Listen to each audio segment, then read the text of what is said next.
horrific killing of George Floyd.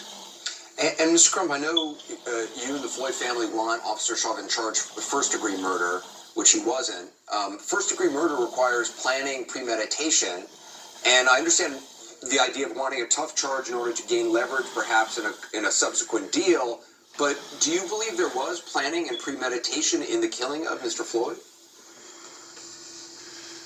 Well, all we know is this. Based on the video, when you look at the video for yourself, he's on his neck for 9 minutes. There's the audio now, Anderson, that we know one of the officers proclaims he doesn't have a pulse. Maybe we should turn him on his side.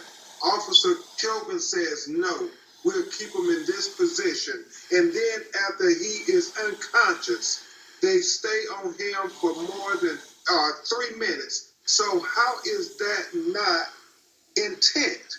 A person is telling you he doesn't have a pulse. People are telling you you're killing him.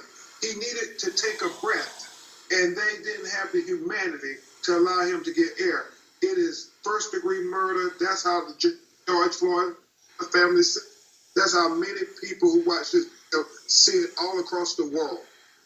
Professor Brown Marshall, prosecutors all the time, charge people with very, very tough charges, knowing that there will be some sort of discussion down the road to intimidate people who don't have the resources to fight back against this.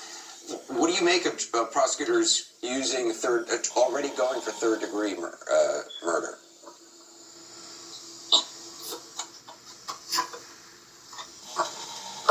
Marshall? I think that in many instances,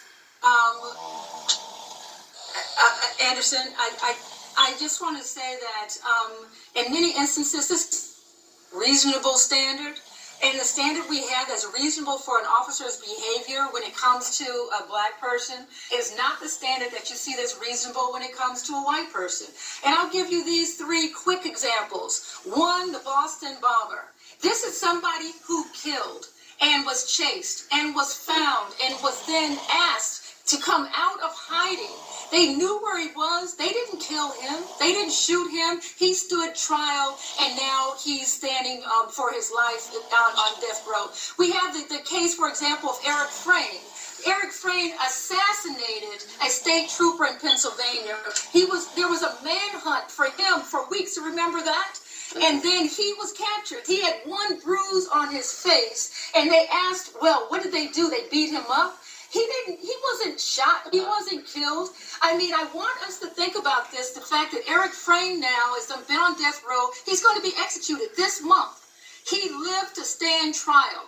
These were heinous crimes. The Aurora shooter who went into that darkened theater and shot all those people lived. He came in handcuffs. So when we talk about something like a fraudulent suspicion of a fraudulent $20 bill, then we have to understand that what we consider reason to a person of African descent is nowhere near the standard that's used for white people. Mr. Crump, we heard more about Mr. Floyd today from seeing his daughter, hearing from his daughter's mom. How's the family doing? And as you prepare for sending Mr. Floyd home for his funeral? Well, Mr. Floyd's family, his other children are arriving in Minneapolis tomorrow. It's very painful for them. They are very aware of what's happening in America, and what they're asking everybody to do is to take that was not allowed for George to take a breath for peace, take a breath for justice, take a breath to help heal our country, but most importantly, let's take a breath this week for George Floyd and remember his legacy. So all of his children will know that his life mattered, and that we all as a world will know that Black lives matter.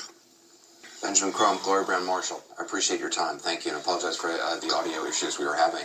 Just ahead, Republican reaction or lack thereof to President Trump's photo op at the church last night.